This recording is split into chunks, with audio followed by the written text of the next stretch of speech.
podcast qui commence par le début. Dans le numéro d'aujourd'hui, nous allons découvrir le témoignage d'Aline, qui utilise un nom d'emprunt. Comme vous avez pu le voir dans le titre, et de façon plus détaillée dans la description, ce podcast nécessite un trigger warning, car il va parler de violence conjugale, très détaillée. Il sera également traité de violence sur animaux de façon plus succincte. À n'écouter que si vous êtes donc en capacité émotionnelle de recevoir ce témoignage. Pour soutenir ce podcast, vous pouvez, comme d'habitude, vous abonner à ma chaîne, mais également souscrire à un abonnement sur mon compte Patreon pour accéder à des bonus inédits. L'adresse se trouve en description. L'entretien avec Aline fut plus long que d'habitude. Il a nécessité 2 entretiens, en raison de l'émotion qui était présente. C'est pour cette raison qu'aujourd'hui, vous entendrez la première des 2 parties qui lui seront consacrées. Restez en ligne. Nous sommes donc avec Aline. Bonjour Aline. Bonjour. Alors on va commencer par te laisser faire ta présentation. Alors, je m'appelle Aline, j'ai bientôt 42 ans. Je travaille en bibliothèque. Je sais pas quoi dire d'autre. Tu es en relation polyamoureuse actuellement ? Plutôt en union libre en fait. On va dire, je suis polyacceptante. D'accord, ok. Mais ça me va. Je vais commencer donc par la question rituelle de début de podcast, que tu dois connaître normalement. Est-ce que tu peux me dire quel est ton souvenir de ton tout premier crush amoureux, ou en tout cas le plus ancien dont tu te souviennes ? C'était un garçon, c'était au collège. C'était un garçon... En fait, il s'est rien passé du tout. C'est juste que on se croisait dans les couloirs et quand on se regardait, j'avais l'impression littéralement que mon corps prenait feu. Oui, c'est intéressant. Donc beaucoup de palpitations, mais vous avez jamais même amicalement rien du tout ? Alors, en fait, si, parce qu'on se retrouvait à la patinoire et on patinait ensemble et des fois on patinait main dans la main et c'est tout ce qui s'est passé. C'est rigolo. T'étais en quelle classe à l'époque ? J'étais en 4e. 4e, d'accord, ok. Oh, les premiers émois amoureux, ok. Alors, on va recommencer donc par le début. Et est-ce que tu peux me dire, par rapport à la maternelle, mais également l'école élémentaire, ce que représentait l'amour pour toi ? C'était difficile. Enfin, c'est difficile pour moi pas d'en parler, mais de dire, parce que moi, mes parents, ils sont séparés quand j'avais 3 ans. Donc, au moment où je suis rentrée à la maternelle. Et en fait, c'est mon père qui avait ma garde pendant 1 an. D'accord. Donc, j'ai aucun souvenir de ce passage-là, à part que, j'ai aucun souvenir. Si, j'ai quelques bribes de souvenirs, mais c'est pas des bons. C'est que, en fait, je me faisais taper à l'école parce que, d'après les autres, je n'avais pas de maman. Puis, en primaire, je pense que j'étais j'étais beaucoup guidée par les contes de fées, etc., que mon prince viendrait me chercher. D'accord. Voilà. C'est ça, tu nourrissais de l'espoir dans les contes de fées, etc. Oui, j'ai nourri beaucoup d'espoir dans les contes de fées en me disant en espérant que les contes de fées soient la vraie vie. Ouais. Je comprends. Et en ce qui concerne l'école élémentaire, du coup ? Alors, en primaire, j'ai eu un amoureux, mais je pense que j'avais un amoureux pour avoir un amoureux et pas parce que j'étais amoureuse de lui. Enfin, je sais pas, disons que avec le recul, je sais que j'étais pas amoureuse de lui. À ce moment-là, c'était un garçon que j'aimais beaucoup et avec qui j'avais tout le temps envie d'être. Et puis voilà. Et puis tout le monde nous disait vous êtes amoureux. Donc finalement, je crois que je l'ai cru quelque part. Niveau scolaire, comment ça s'est passé toute cette école primaire ? Je faisais pas grand-chose et j'arrivais à être moyenne, et je pensais que c'était normal. Et du coup, en fait, je me suis fait beaucoup harceler à l'école à cause de ça. Mais je savais pas. J'avais pas compris. Tu te faisais harceler parce que tu avais de bonnes notes sans travailler. Voilà. C'est étonnant. De toute façon, quand les gens ont envie de harceler, je crois qu'ils peuvent trouver n'importe quel prétexte. Hein. C'est ça. Mais je pense que c'était de la jalousie. Ma grand-mère me disait que c'était de la jalousie, mais je voyais pas en quoi ils étaient jaloux, parce que pour moi, c'était normal. Quand je rentrais de classe, j'ouvrais pas mes cahiers parce que je connaissais déjà mes leçons. Ouais. Mais parce que t'écoutais en cours aussi. Oui. J'imagine. Donc voilà. En même temps, j'écoutais, mais en même temps, je griffonnais sur mes cahiers. Je faisais beaucoup de dessins, des trucs comme ça, et du coup, on avait l'impression que j'écoutais pas. Donc tu rentres au collège. Comment ça se passe ? Alors, je fais un premier collège qui est dans le groupe scolaire où j'étais.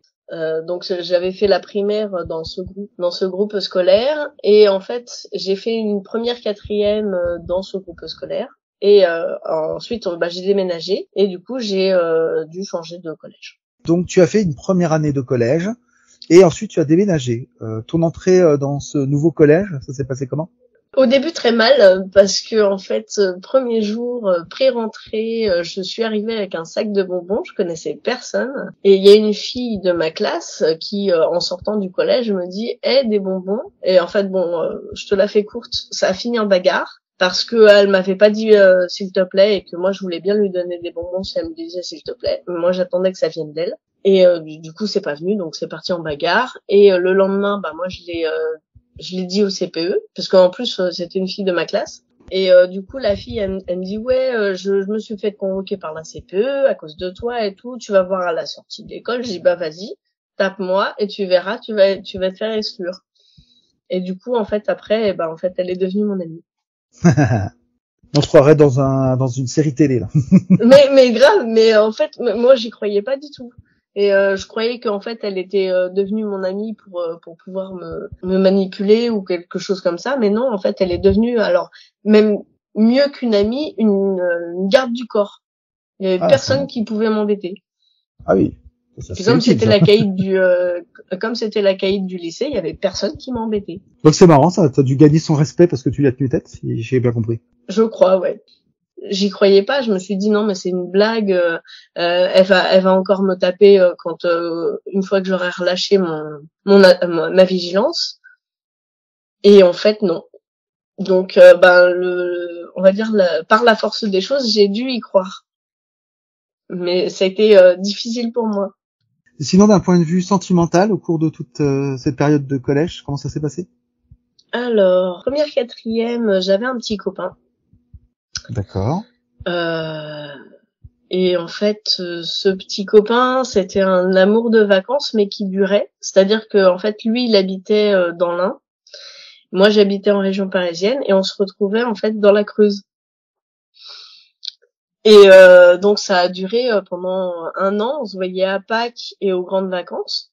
Ça a duré 1 an. À Pâques, on a failli coucher ensemble. Je lui ai dit que j'étais pas prête, tout simplement. Et puis sur le coup, il a dit ok, machin. Bon, je pense qu'il était vexé, mais finalement, je me suis dit que c'était pas mon problème. Et en fait, à l'été suivant, on devait se retrouver, et ma mère, qui était sur les lieux avant moi, m'a dit écoute, j'ai vu ton copain avec une autre fille. J'ai dit non, mais moi de toute façon, je suis comme Saint Thomas, je ne crois que ce que je vois. Je veux voir. Et je l'ai vu effectivement avec la fille. Donc je suis allée voir la fille en lui disant voilà, en fait techniquement je suis toujours avec. Donc voilà, donc on n'a pas cassé, donc en fait il te trompe et il me trompe avec toi. Et donc la fille va voir le gars en lui disant mais c'est quoi cette histoire machin. Donc ça provoque une première dispute, premier jour. Et puis le lendemain ils se disputent encore, mais j'étais pas là. Et puis le surlendemain en fait ils ont cassé. Donc j'estime que c'est moi qui ai fait casser leur couple. Et je suis très fière de moi. C'était ma question suivante. Ouais, bon, je comprends. Voilà, non mais c'est une revanche quoi. Ouais, non mais je comprends. C'est une vengeance pure et dure. Et mais jamais il est venu me dire en face que la relation était cassée. Donc une fois que avec sa première nana ça a été cassé, il s'est remis avec une autre nana et j'ai pas pu recommencer. On va dire qu'elle m'a prise au dépourvu. Elle est venue me voir en me disant oui, c'est toi qui sors avec machin, qui sortait avec machin. Je la regarde, je lui dis oui, pourquoi? Elle me dit il tripotait bien. Et là, j'ai pas su quoi répondre. Et quoi? Et là, je me suis dit il me tripotait bien. Putain. Je te jure. Et du coup, sur le coup, je suis entrée en état de sidération, j'ai pas su quoi répondre et je me suis dit cette meuf là, je vais jamais pouvoir me la mettre dans la poche et je vais jamais pouvoir faire casser son couple. Et du coup, j'étais un peu triste. Et donc, le collège se poursuit, tu arrives au lycée, ça se passe comment? Bien, les mecs, je les oublie. Voilà, je me concentre sur mes études. Et puis, en fait, je me suis tellement concentrée que j'ai foiré ma seconde générale avec un beau 4 de moyenne. Ah oui, il est bien concentré là. Et du coup, je suis partie en professionnel. D'accord. Du coup, tu te diriges vers le professionnel. Tu as déjà un C'est métier un que peu en tu vises? catastrophe, hein. Non, non, Ouais. du tout. C'est Non. complètement en catastrophe. Je vais au CIO, je demande ce que je peux faire. Elle me dit, t'as combien de temps pour te décider? Bah, je dis, j'ai même pas 2 mois. Enfin, là, il me reste 15 jours. Et là, elle me dit, bon, bah, qu'est-ce que t'aimes comme matière? Je lui dis, le français et les langues. Elle fait, bon, bah, t'as qu'à faire secrétaire. Ok. Du coup, je suis partie en professionnel en secrétariat. D'accord. Ok. J'ai fait un BEP en 2 ans, un bac pro en 2 ans. Et à ma première année de bac pro, en fait, je rencontre celui qui allait devenir mon futur mari. Et tu l'as rencontré dans quel cadre exactement? Je l'ai rencontré à la patinoire. Ah bah décidément. T'es pas devenue patineuse artistique avec tout ça? Ah non, même pas. Même pas. Donc, on en était où? Tu viens de rencontrer ton futur mari à la patinoire. Ouais. Bah, tu nous racontes comment tu le rencontres? Oula, oui. Alors, bah, je l'ai connu à la patinoire parce qu'en fait, on était une bande de copains. Et il s'est avéré que bah, lui faisait attention à moi. Moi, j'avais pas du tout fait attention à lui parce que j'étais plus ou moins en kiff en kiff toute seule. Je me faisais des films sur un autre copain de la bande qui lui ne s'intéressait pas du tout à moi. Il est apparu, on va dire, dans ma vie le jour où il m'a souhaité ma fête. Et il a été le seul. D'accord. Il a été le seul à me souhaiter ma fête, alors que je pensais que l'autre me la souhaiterait aussi, mais il a fait comme si ce jour-là, il a même fait comme si j'existais pas. Donc il a été le seul à me souhaiter ma fête, donc je me suis sentie importante, je me suis sentie valorisée. Et puis il me raccompagne chez moi, tout va bien, machin. Puis on se voit la semaine d'après, parce qu'en fait on se donnait rendez-vous tous les dimanches à la patinoire. Et donc on se revoit le dimanche d'après et tout. Et à la fin de la patinoire, il me raccompagne jusque chez moi et là on s'embrasse. Donc pour moi c'est le début de l'histoire et bon pour lui aussi. Donc ça s'est passé en janvier 2001.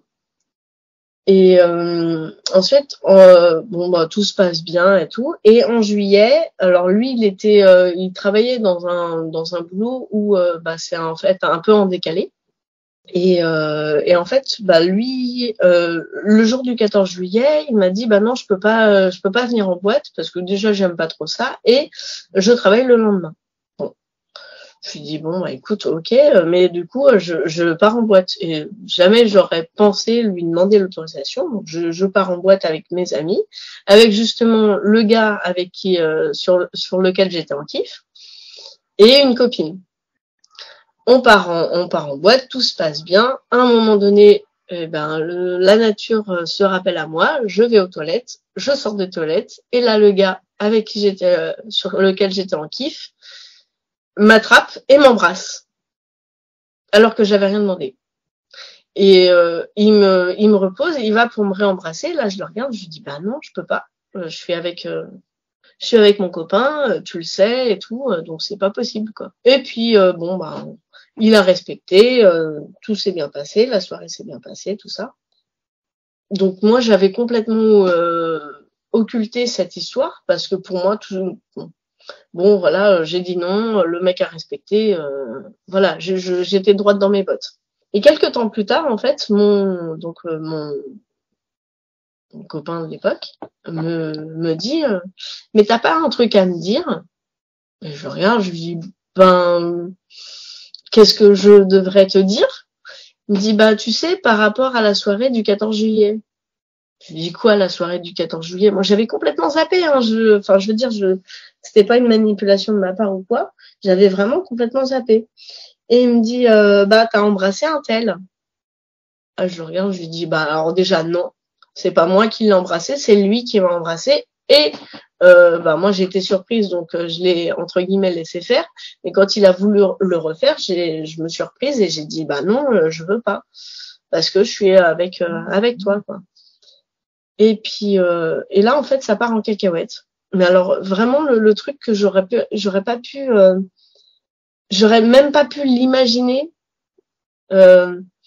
ça part en cacahuète. Il me dit ouais, mais enfin, il m'insulte que je l'ai trompé, que ça se fait pas, que je devrais pas faire. Je fais rien. Je lui dis mais non, je t'ai pas trompé. Enfin, je vois pas de quoi tu parles. C'est le mec m'a embrassé, moi je l'ai repoussé. Point. Ça s'arrête là. Et lui, il en a fait toute une histoire. Bah voilà. Mais sinon, à part ça, à part ces petits incidents-là, tout se passait bien. Et puis vient le temps de mon anniversaire. Et là, il m'offre une bague. Donc je prends la bague. En plus, je la trouvais jolie et tout ça.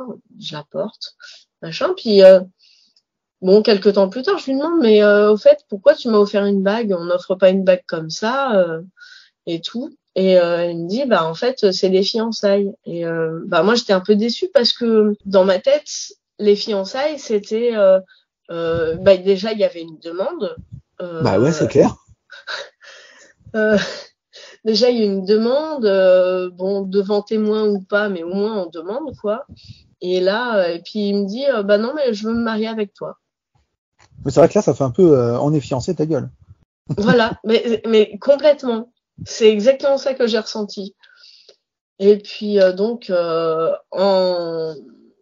quelques mois plus tard, on décide de se marier. Donc pour moi, c'était une décision commune, mais en fait, je sais pas, je pense que je me suis faite un peu manipuler. Avec le recul, je me Tu dis étais un ça. peu porté par la situation, en fait. C'est ça. Puis bon, moi j'étais quand même en première année de bac pro. Donc fallait quand même que je bosse et tout. Donc j'ai dit ah non, c'était pendant ma deuxième année de bac pro, pardon. Je me suis trompée. Donc c'était en 2001 dans l'année 2001-2002. Si tu as accepté, est-ce que c'est pas tout simplement parce que même si tu n'avais pas de volonté de le faire au départ, tu voyais pas d'objection, le seul red flag qui en eu étant un peu ambigu puisqu'il y avait bien eu un baiser. Est-ce qu'il était revenu sur cet épisode de je vais parler de violence verbale, ça te va comme façon d'en parler? Ouais. Cet épisode de violence verbale qu'il a eu, est-ce qu'il était revenu dessus après pour s'excuser, pour nuancer ou quoi que ce soit? Est-ce qu'il en avait dit quelque chose? Ah non, du tout. Donc il a juste fait comme si c'était de l'histoire ancienne. Est-ce qu'il t'en parlait régulièrement? Est-ce qu'il te refaisait des reproches par rapport à ça? Par contre, oui. Il me disait si je devais sortir ou quoi, il me disait bah tu sais, fais attention parce que en gros, que j'étais quelqu'un de désirable et qu'il voulait pas me perdre. Mm. Alors je trouvais ça mignon. C'était un peu étouffant, mais je trouvais ça mignon quand même qu'il veuille pas me perdre. Oui, il le présentait positivement malgré tout, quoi. Il mettait la forme. Mm. Mais en fait, ça devait te mettre en état de, comment on appelle ça, sur un registre défensif qui faisait que tu devais moins bien vivre les soirées quand tu y allais, quoi. Bah voilà, j'étais en état d'hypervigilance. Mm.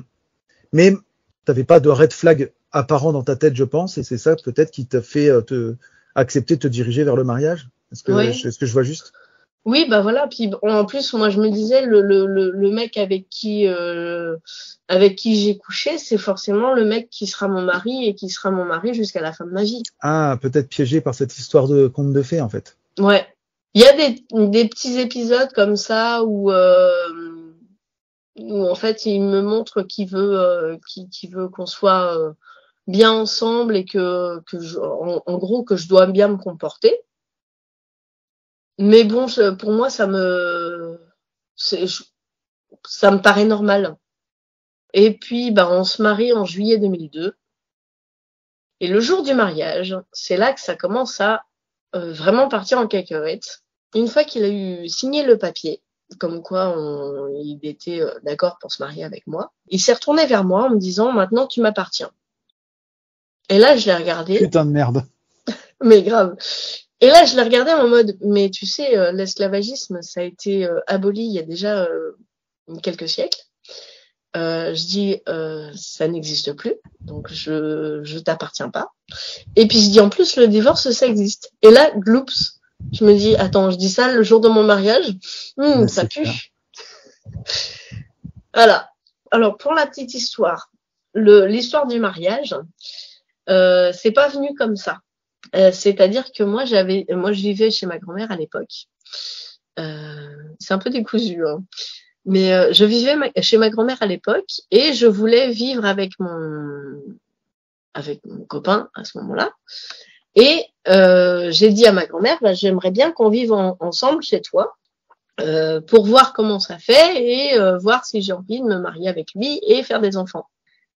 Et ma grand-mère me dit, écoute, si tu veux vivre avec lui sous mon toit, il faut te marier. Le piège était refermé.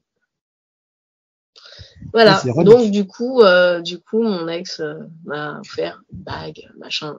Mais après, quoi.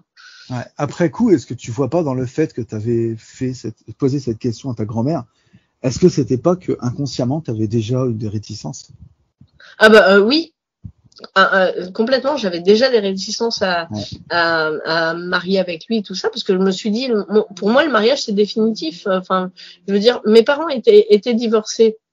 Tout ça, moi, je voulais pas, on va dire, reproduire le schéma de mes parents, c'est-à-dire divorcer. Donc du coup, si tu as fini sur cette partie-là de ta vie, on peut revenir au mariage à nouveau. Ouais. Oui, j'avais pas passé la nuit avec lui. Et en fait, quand je l'ai vu arriver dans son costard, je me suis dit, c'est vachement vanté, mais finalement, il ressemble à un pingouin. Et en fait, on s'est retrouvés pour faire des photos de couple avant le mariage. Et j'ai une anecdote assez marrante qui a posé quand même un red flag ce jour-là. Et en fait, donc on commence à faire les photos de couple avec un photographe, et le photographe avait entrepris de faire des portraits séparés de chacun des membres du couple. Donc il fait mon portrait, plusieurs photos, tout se passe bien et tout, et il entreprend de faire le portrait de mon ex. Et mon ex, il se trouvait qu'il avait des grosses dents, un peu en travers, et ça faisait un peu comme des dents de lapin, mais vraiment très grosses dents. Et donc, il souriait, mais il avait les lèvres pincées parce qu'il voulait pas qu'on voie ses dents, quoi. Et puis le photographe le regarde, il dit, mais monsieur, vous êtes heureux, quoi, souriez, montrez vos dents. Et là, mon ex sourit de toutes ses dents. Et là, le photographe fait une tête trop bizarre. Et puis il fait, non, mais souriez pas. Et moi, j'étais derrière mon ex et je me suis bidonnée. Et je me suis dit, oh là là, faut pas que je rigole parce que j'ai peur enfin, sur le coup, je me suis dit, j'ai peur de me faire taper dessus. Donc c'est là le red flag. Ah, je comprends. Et mais ça, c'était avant la cérémonie. Donc, et bon, après les photos se passent bien, machin et tout. On finit les photos. La cérémonie se passe. Là, mon ex, enfin donc mon futur mari. A pris exemple sur un pote à nous qui avait dit oui très fort pour se marier. Donc il a dit oui, je veux me marier. Moi, on m'a demandé, j'ai dit et en fait, pendant le temps qu'on demandait à mon futur mari s'il voulait m'épouser, j'étais en train de me poser la question, est-ce que je vais dire oui ou est-ce que je vais dire non? Et quand on m'a posé la question, j'ai dit oui. Avant la soirée, avant le mariage, tout ça, on avait parlé de faire la jarretière. Et moi, j'étais pas très, on va dire, j'étais pas très chaude en fait pour faire ça, parce que je me suis dit, c'est quand même exhiber mon corps. En plus, il y a mon père. Voilà, j'étais un peu gênée. Bon, j'étais pas très très à l'aise avec mon corps déjà, mais bon, ça me gênait quand même.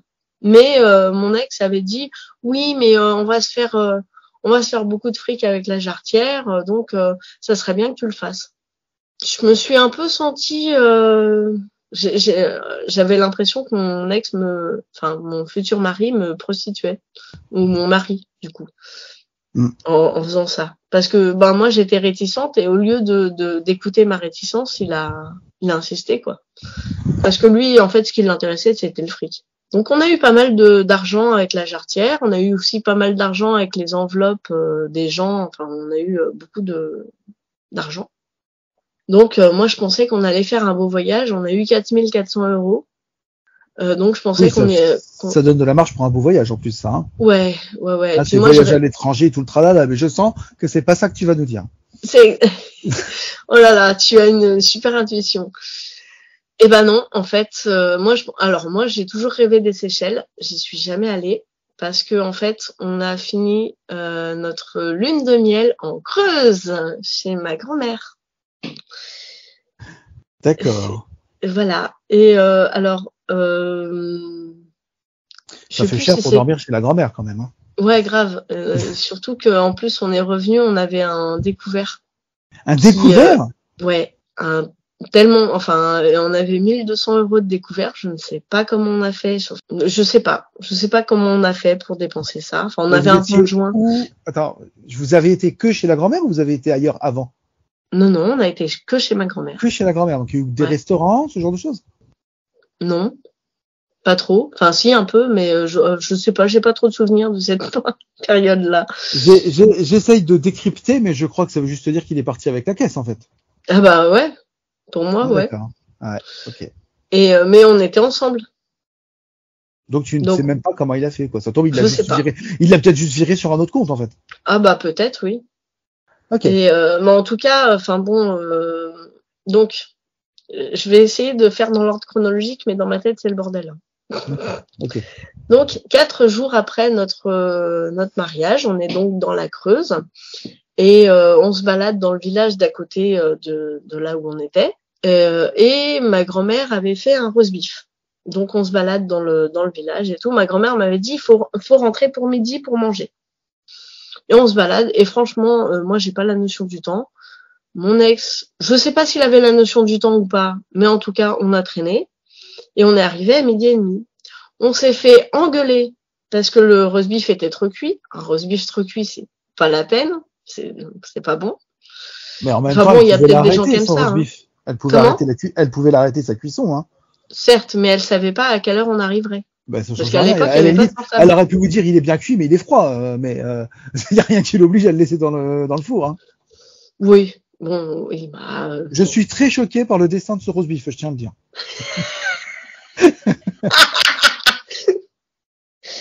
Bref. Et on touche pas au roast beef. On l'a mangé quand même. Hein. Bon, ça va.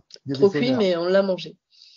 Mais le roast beef trop cuit, enfin moi qui aime la viande saignante, le roast beef trop cuit, c'est pas bon. Pour les gens qui aiment la viande saignante. Bref, donc on se fait engueuler.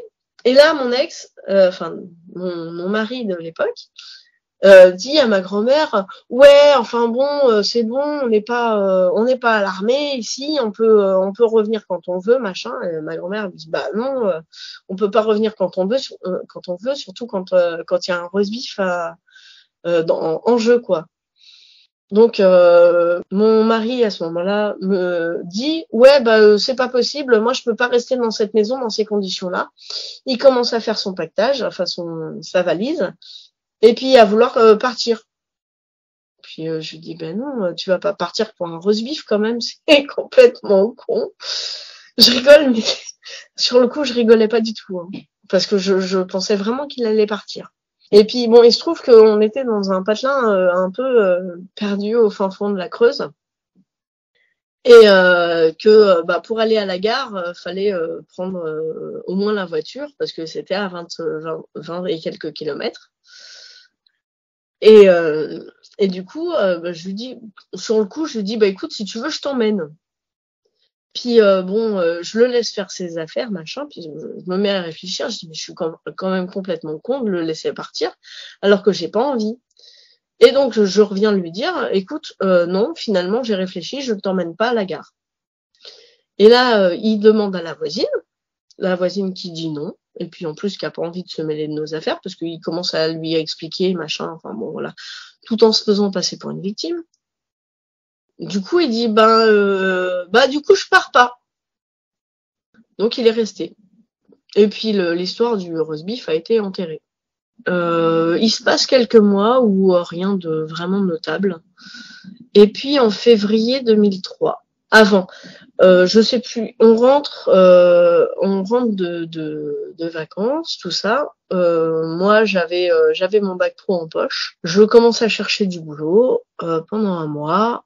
Je ne trouve pas de boulot.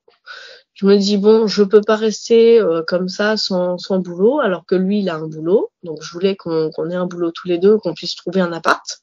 Et donc j'ai trouvé un boulot dans un fast-food. Et donc j'étais contente, j'avais un boulot. Alors en même temps que je travaillais dans le fast-food, je cherchais quand même un boulot en tant que secrétaire. J'ai eu beaucoup d'entretiens et j'ai jamais trouvé quelque chose parce que finalement j'ai fini par bosser pendant 1 an dans ce fast-food. Et lui, il faisait toujours son boulot en décalé.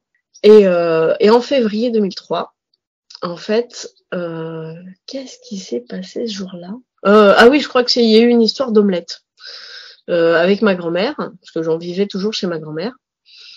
Et ma grand-mère gueule parce que l'omelette était trop cuite ou je sais pas quoi. Mon mari de l'époque dit à ma grand-mère, enfin il commence à l'insulter et puis à vouloir la taper. Moi je me suis interposée et il m'a poussé très fort contre un meuble. Mais vraiment, alors assez fort pour que j'ai une grosse éraflure sur le dos, alors que j'avais des vêtements. Hein. J'ai eu une grosse éraflure et pendant quelques jours, je pouvais plus me pencher ou sans que ça me fasse mal au dos, quoi. Donc gros red flag à ce moment-là. Sur le coup, je me suis pas rendu compte que c'était de la violence. Mais ce qui s'est passé par la suite, c'est que moi je suis allée m'isoler dans ma chambre, enfin qui était notre chambre, et lui il vient me voir en se mettant à genoux, en me demandant pardon. Et en fait, c'est le fait qu'il se mette à genoux en me demandant pardon. Je me suis dit, il y a quelque chose qui n'a pas été normal. Et donc, je lui ai dit, très calmement, je lui ai dit, écoute, je te pardonne parce que l'erreur est humaine, mais je dis par contre, t'as pas intérêt à recommencer, parce que sinon, ta mère, elle te reconnaîtra pas. En gros, je le menace clairement en lui disant, écoute, si tu recommences, je te défonce la gueule. Mais je lui ai pas dit ça comme ça. Je lui ai pas dit, je te défonce la gueule. Je lui ai dit juste, ta mère, elle te reconnaîtra pas. Et je le pensais vraiment très sincèrement et c'est comme si j'étais à l'extérieur de moi. Je suis un peu entrée en état de sidération, mais en dissociation surtout. Et c'est comme s'il y avait quelqu'un d'autre qui a pris la parole en disant, écoute, si tu t'en prends à moi, tu le regretteras. Donc en fait, voilà, je pose ce truc-là et puis après tout se passe bien jusqu'à ce que ma mère et ma grand-mère partent en vacances. Donc, on se retrouve tous les deux tout seuls à la maison. Vous étiez chez vous ou vous étiez chez la grand-mère, là? Non, on était chez ma grand-mère. Donc, on se retrouve tous les deux tout seuls dans la maison de ma grand-mère. Ma mère m'appelait régulièrement pour savoir comment ça allait, tout ça. Je trouvais ça un peu étouffant, mais finalement, je trouvais ça pratique. Je me suis sentie comme si j'avais un ange gardien. Je me suis sentie protégée parce que ma mère m'appelait, alors peut-être pas tous les jours, mais une fois tous les 2 jours ou quelque chose comme ça. Mon mari de l'époque dit à ma mère de loin, ah je vais repeindre les WC. Et puis et ma mère me dit en rigolant, ah s'il repeint les WC comme il a repeint la cuisine, c'est pas la peine qu'il s'y mette. Et là moi je me marre. Mais j'étais pas en haut-parleur. Et là en fait, je le regarde lui et je me marre. Et là en fait, il a compris que je me foutais de sa gueule. Et donc, il me dit, ouais, pourquoi tu te marres et tout? Mais je lui dis, alors moi, j'avais rien à cacher, donc je lui dis, c'est parce que ma mère a dit que t'avais peint la cuisine comme un sagouin, ce dont je suis d'accord avec elle, et que c'était pas la peine de faire les toilettes si c'était pour faire comme un sagouin, comme la cuisine. Et là, en fait, il se met en rogne. Et puis il traite ma mère de salope. Moi, il m'insulte pas, mais il commence à traiter ma mère de salope, comme quoi elle était pas, je la fais soft, comme quoi elle était pas gentille de lui dire qu'il avait peint comme un sagouin, tout ça. Et moi je m'interpose. Et puis et ma mère qui essayait de me parler. Lui qui hurlait, je dis écoute maman, c'est pas possible, faut que je raccroche et que je parle à monsieur. Elle me dit non, mais moi je veux te parler, machin. Je dis écoute maman, je te rappelle plus tard. Et je sentais que ça allait pas aller. Donc je commence à essayer de calmer monsieur. Et lui il se calme pas. On commence à en venir aux mains. Ma mère rappelle, ça faisait pas 5 minutes. Ma mère rappelle. Je lui dis maman, faut que je te rappelle parce que là je suis en train de régler le truc avec monsieur. Et puis je sentais le stress monter parce que ma mère elle était en stress elle se demandait ce qui se passait en fait. Et comme je voulais pas lui dire parce que je voulais régler mes problèmes moi-même, voilà, donc ça commence à en venir aux mains. Je raccroche avec ma mère, Et je me suis dit, tu vas appliquer la loi du talion.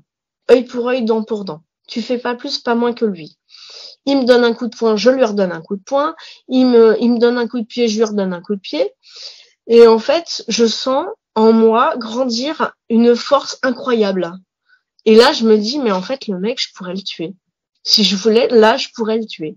Et donc, c'est pour ça que je me suis astreinte, en fait, à appliquer la loi du talion, qui est œil pour œil, dent pour dent. J'en fais pas plus que lui. Et en fait, mais il avait déjà beaucoup de force, hein. Et donc, il m'a déchiré mes vêtements, j'ai déchiré les siens. Enfin bon, voilà, c'est vraiment parti en cacahuète. Et ça s'est arrêté net. Et là, ma mère me rappelle et je lui dis qu'on s'est battu. Elle me dit, écoute, appelle les flics. J'étais dans un état de nerfs incroyable. J'appelle les flics. Je leur dis ce qui s'est passé, qu'on s'est battu, etc. Et puis le flic me demande, mais qui a donné le premier coup? Ah bah je dis c'est pas moi. Moi j'ai jamais donné le premier coup à qui que ce soit. Et donc ils débarquent, les flics. Et franchement, en 5 minutes de temps, ils avaient débarqué, hein. Les flics ont débarqué, donc ils étaient 2, ils nous ont pris chacun à part. Moi dans la cuisine, lui dans le salon. Et chacun a raconté sa version d'histoire. Et donc, je suis tombée sur un flic bien parce que il a bien écouté ce que j'ai dit et il m'a cru quand je lui dis que c'était pas moi qui avais commencé à taper et que j'étais pas quelqu'un de violent. Et là, en fait, les flics se rassemblent et nous confrontent. Donc, on se retrouve plus ou moins dans la même pièce. On était dans le couloir. Donc, il y a les flics entre mon mari et moi. Et il y en a un des deux qui me demande, est-ce que vous voulez porter plainte? Et là, manque de bol, j'ai regardé mon mari, j'ai eu peur et j'ai dit non. Et donc ils m'ont dit, vous êtes sûr? J'ai dit oui, je suis sûre, c'est bon, vous pouvez partir, ça va s'arranger, tout ça. Bon, ils sont partis, ils ont pas insisté. Je leur en ai su gré, hein, d'ailleurs, mais j'ai un peu regretté en fait d'avoir dit non, parce que en fait au moment où je l'ai regardé, je me suis dit, si je dis oui, il va me taper dessus, et je voulais pas. Après, je me suis dit, après coup, en fait, je me suis dit, s'il me tape dessus devant les flics, il aurait été embarqué direct, et puis voilà, ça aurait été la fin de l'histoire. Non, mais avoir peur, c'était normal. Mais voilà, j'avais eu trop peur, quoi. Et donc ça, c'était le vendredi. Le dimanche, ma mère et ma grand-mère débarquent. Elles étaient revenues de vacances avec un chien. Parce qu'en fait, pendant toute cette année-là, j'ai pas eu de chien. Le chien que j'avais avant, on a dû le faire piquer 7 jours avant mon mariage. En fait, j'ai eu toujours des chiens depuis ma naissance. Donc, en fait, elles sont sans me le dire, puisque c'était une surprise. Elles sont allées, ma grand-mère et moi, me chercher un chien à la SPA. Et monsieur voit le chien débarquer. Et puis dit, le chien, il était vraiment moche, hein. Il est moche quand il est arrivé parce il faisait 8 kilos alors que normalement il devait en faire 15. Et son poil, c'était le poil comme si c'était un vieux paillasson en fait. Donc il était vraiment moche, pas en très très bon état. C'était un vieux chien en fait. Non, c'était pas un vieux chien, il avait 3 ans quand on l'a vu. Ah ouais, c'est bon. Mais il a été mal nourri. Enfin, c'était un chien qui venait de la SPA. On a supposé que c'était un chasseur qui devait l'avoir et puis que le chien, il était trop heureux pour aller à la chasse parce qu'il avait peur des coups de fusil. Et à un moment donné, le chien aboie vers monsieur. Et là, monsieur commence à lever la main vers le chien. Et là, le chien, je le vois qui s'aplatit par terre. J'ai dit, ça, c'est pas normal. Ça, c'est un chien qui a été battu. Et là, je regarde le chien en mode, dans ma tête, je me dis, tiens, on a un point en commun, toi et moi. Ça s'arrête là. 2 jours se passent. Le lundi, ma mère qui avait repris le boulot revenait pour manger parce qu'elle sentait qu'il y avait un truc, hein. Elle savait qu'on s'était battu, tout ça. Et puis monsieur a commencé à s'en prendre à ma grand-mère pour je ne sais plus quelle raison, comme quoi elle nous fliquait ou je sais pas quoi. Enfin, bref. Donc ma mère revient, ça fout un peu la merde. Mais je lui fais comprendre, écoute maman, c'est bon, je gère. Donc elle retourne, machin. Bon, le lundi se passe entre guillemets tranquillement parce que je sais pas ce qui s'est passé, trou noir. Mais bon, la psy après m'a dit que c'était normal. Et le mardi, ma mère revient pour manger le midi, et là ça part en couille. Parce que je ne sais plus ce qui se passe. Monsieur commence à insulter ma mère de salope, de je sais plus quoi. Et là, je commence à m'interposer. J'ai dit, écoute, tu peux faire tout ce que tu veux, tu peux me taper, mais jamais tu touches à ma mère. En gros, monsieur m'a demandé de choisir entre ma mère ou lui. Sachant que tout au long de la relation, il m'avait demandé de choisir entre mes amis et lui. Bon, je l'ai toujours choisi lui. Sauf que à ce moment-là, quand il m'a demandé de choisir entre ma mère et lui, j'ai même pas eu besoin de me poser la question. C'est on va dire l'autre personne qui a pris le dessus, celle qui avait dit attends,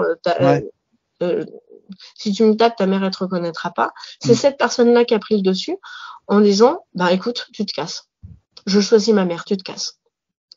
Tout ça, c'est arrivé devant ta mère? Ouais. Et ma mère est repartie, donc en étant persuadée qu'il allait partir. Ah. Donc il commence à préparer ses affaires, mais une chaussette par une chaussette, et il avait des milliers de chaussettes. Enfin, j'exagère, mais c'est vraiment l'impression que j'avais. L'image, des milliers de chaussettes. Ouais, non, mais c'est tout à fait ça. Donc, il commence à préparer un sac, mais un slip par un slip, une chaussette par une chaussette. Enfin, voilà. Et ça prenait 2 heures. Et au bout d'un moment, mais je pouvais plus le voir, mais vraiment physiquement, hein. J'ai dit, écoute, casse-toi parce que je veux pas te voir. Il me fait, ouais, mais non, mais j'ai pas fini mes affaires et tout. Et là, je sais pas, il y a quelque chose en moi qui s'est déclenché, qui a dit, écoute, je suis à peu près sûre que tu m'as jamais aimé. Je veux que tu me le dises en face et que tu me regardes dans les yeux, que tu me dises que tu m'as jamais aimé. Et là, pour la première fois en quelques années de relation, il me regarde en face, il me dit non, je t'ai jamais aimé. Ah, je dis là, t'es sincère, casse-toi. Casse-toi parce que sinon je te tape et je te vire à coups de pied aux fesses. Donc il est parti. Bravo. C'est tout ce qui me vient. Merci. Et sur le coup, je me suis dit mais qu'est-ce que je vais faire et tout. En plus il y avait le chien. En fait, j'ai un escalier, je me suis mise sur les marches de l'escalier, j'ai commencé à pleurer en me disant mais je vais jamais plus trouver quelqu'un, etc. J'étais au 36e dessous. Et le chien est venu et m'a donné un coup de museau. En fait, j'avais la tête dans mes bras. Il est venu me donner un coup de museau.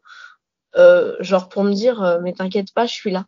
Et en fait j'avais vraiment des grosses idées noires à ce moment-là. Et en fait, pour ainsi dire, le chien m'a sauvé la vie. Parce que j'ai dit je me suis raccrochée à lui en fait pour comme le chien avait été pris pour moi, et c'était moi qui devais m'en occuper, le nourrir, le sortir. Donc je l'ai fait. Je l'ai fait un peu en mode zombie, mais je l'ai fait. Ça t'a permis de tenir le temps de te remettre psychologiquement. C'est ça. Donc ça s'est passé en août, fin août. Septembre se passe, je sais pas. Je suis un zombie. Je m'occupe du chien. Voilà, j'avais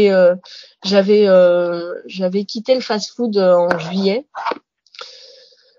Donc j'étais au chômage, mais sans toucher le chômage. Et puis les vivres viennent à manquer, hein, évidemment. Je me dis j'ai pas réussi à trouver de boulot parce que j'ai pas d'expérience professionnelle dans le domaine. Je me dis tiens, je vais reprendre un BTS. Donc je m'inscris dans une école. J'ai eu du mal à trouver une entreprise. C'est la mission locale en fait qui m'a aidé à la trouver. Et je vais à l'entreprise, tout ça se passe bien. Donc je commence en octobre. En novembre, je me sens pas très très bien. Je me dis, je sortais parce qu'il fallait que je sorte pour aller promener le chien, pour aller à l'école. Mais en fait, je me suis aperçue que je regardais tout le temps sous ma voiture et derrière moi quand je sortais le chien. Et en fait, je me suis souvenu que monsieur, quand il est parti, il m'a dit mais t'inquiète, je vais te faire surveiller et puis je vais poser une bombe sous ta voiture. Entre octobre et novembre, j'ai développé une paranoïa pas possible. Ah oui, il faut savoir aussi que quand monsieur a quitté la maison, 2 jours plus tard, j'ai porté plainte pour violence conjugale. Mais comme j'avais pas beaucoup de bleu, j'ai pas eu beaucoup d'ITT, j'ai dû avoir 1 jour ou 2, pas plus. ITT, c'est interruption temporaire de travail. Donc ça faisait pas beaucoup et puis voilà. Septembre se passe, je suis comme un zombie. Octobre se passe, je commence le BTS, tout ça, mais je suis quand même comme un zombie. Et puis donc je m'aperçois que je commence à être parano. Et en fait au commissariat de police, il m'avait donné un papier c'est le médecin légiste qui m'avait donné un papier de suivi psychologique pour l'aide avec l'aide aux victimes. Et puis moi sur le coup, je l'ai regardé, j'ai dit mais moi non, je suis pas une victime, je veux pas me considérer comme une victime, tout ça. Donc je suis forte, je vais m'en sortir toute seule. Sauf qu'en fait en novembre, il a fallu que je me rende à l'évidence que je m'en sortais pas toute seule, parce que bon, j'osais plus sortir, je regardais partout autour de moi pour savoir s'il y avait pas quelqu'un qui m'avait suivi, je regardais tout le temps sous ma voiture pour voir si j'avais pas une bombe sous ma voiture. Donc je lui ai dit c'est pas une vie ça.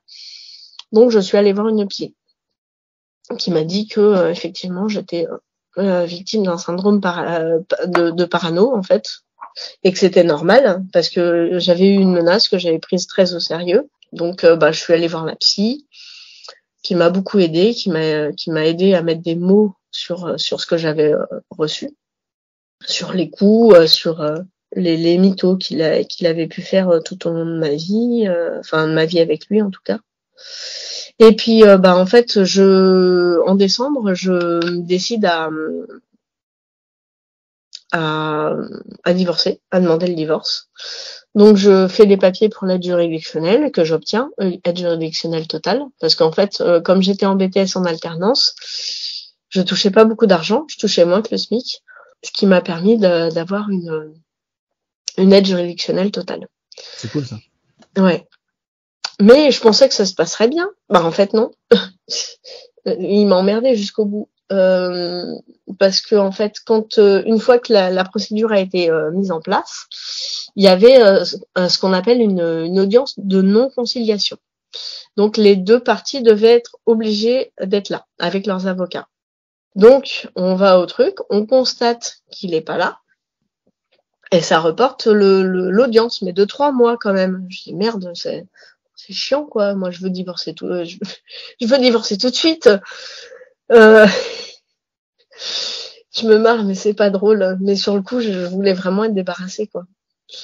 Donc ça a reporté de 3 mois. Et 3 mois plus tard, donc reconvocation, j'étais à nouveau là et lui toujours pas là.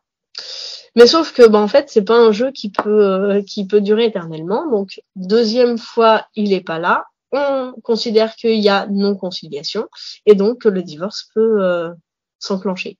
Donc j'ai dit ouf et du coup l'avocate m'a dit que j'avais le droit de ne plus que j'étais plus obligée d'être là aux séances. J'ai dit chouette parce que j'ai pas envie de voir sa tronche. Et elle me dit c'est tout à fait compréhensible, mais sauf que en fait moi j'avais envie d'un divorce pour faute avec les violences que j'ai pu subir, violences morales et physiques. Et je lui ai parlé à mon avocate des viols en fait que je subissais.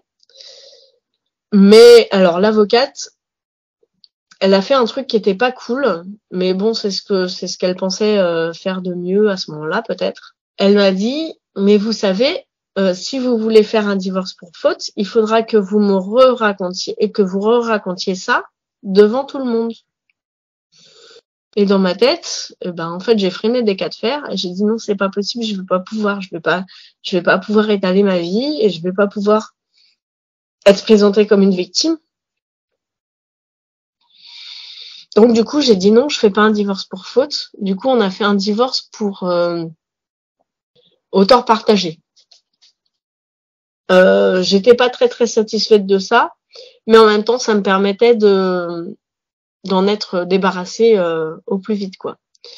Donc toute la procédure, ça a duré 1 an et demi. J'ai été divorcée en 2005. Et je l'ai plus vu, j'ai plus de nouvelles de lui et je n'en voulais pas. Et s'il pouvait crever, franchement, il pouvait crever la bouche ouverte, je n'en aurais eu que faire. Heureusement qu'il n'y avait pas d'enfant. Oui, heureusement qu'il n'y avait pas d'enfant, ni de bien en commun, ni d'appart, ni quoi que ce soit. Bah après 1 an et demi de divorce, de toute façon, s'il y avait eu des biens en commun, à la limite, c'était pas trop grave parce que ça aurait été inclus dans les 1 an et demi de divorce et ça aurait été partagé. Point barre, on n'en parle plus. Mais des enfants, ça, malheureusement, ça reste quoi. C'est ça. Et je peux te dire que après notre séparation, moi qui crois pas en Dieu, je suis complètement athée. J'ai prié pour ne pas être enceinte. Et je me suis dit si jamais je suis enceinte, qu'est-ce que je fais? Et je lui dis pas. Et ça aurait été comme son père, un enfant sans père. Mais je préférais qu'il ait un enfant qu'il soit un enfant sans père plutôt qu'un enfant avec un parent violent. C'est pas plus mal qu'il n'y en ait pas finalement. Oui. Oui, comme ça j'étais soulagée. Oui, parce que surtout que l'enfant plus tard, il sait pas ce qui s'est passé et il va réclamer son père. Donc oui. Voilà, ça aurait été un rappel. Je lui aurais expliqué par contre. Oui, sans doute. J'aurais été OK pour l'expliquer. OK. Alors une fois que tu en es sorti de ce mariage, ouais. T'es donc toujours en formation, si je me rappelle bien? Ouais. Entre 2003 et 2005, je suis en formation. Je rencontre des gars. Un gars avec qui ça se passe bien et tout, mais avec qui je vais à la patinoire et qui croise mon ex. Et mon ex qui croyait toujours que je lui appartenais. Donc, et en fait, je me suis interposée entre mon ex et mon mec de l'époque. Mais il m'a pas dit tu me trompes avec lui. C'est pourquoi tu t'es mis avec c'est qui ce connard, machin. Je vais lui casser la gueule. On va revenir ensemble. Je regarde, non, non. Tu lui touches même pas un cheveu. Et après, l'ex m'a dit bye bye suite à ça. Je pense qu'il a eu peur. Qu'est-ce que je peux dire? Après, j'ai un peu enchaîné les conquêtes après. Parce que j'avais besoin de retrouver quelque chose de sain en fait. Mais c'était des relations sans lendemain. J'allais en boîte, je ramenais un mec et puis ou j'allais chez le mec et puis je repartais le matin. Mais j'étais pas très OK avec ça. Et en fait, un jour, j'ai inventé la formule sans petit-déj. C'est-à-dire que je disais au mec, voilà, toi et moi, on va coucher ensemble, mais il y a pas de petit-déj, il y a pas de suite. Et du coup, les mecs, ils étaient OK en fait avec ça, ils étaient contents en fait de savoir où est-ce qu'ils allaient, qu'il y avait pas d'engagement, qu'il y avait rien, et du coup, ça se passait super bien. Ce que je dis souvent, c'est que tout est possible à partir du moment où c'est consenti et où c'est mis les cartes sur table. D'ailleurs, souvent, les mecs qui ont le même genre de comportement ne préviennent pas. Et c'est ça le problème. C'est le fait de se faire virer dehors au matin ou que le mec se barre sans prévenir. C'est donc ainsi, de façon un peu abrupte, je l'admets, que cette première partie se conclut, sur un contexte quand même un peu plus positif. Vous pourrez retrouver la suite de cet échange dans 2 semaines, avec un ultime épisode pour cette saison 0. C'est donc également à cette occasion que vous retrouverez les questions rituelles de fin de podcast. En attendant, prenez soin de vos amours et restez en ligne.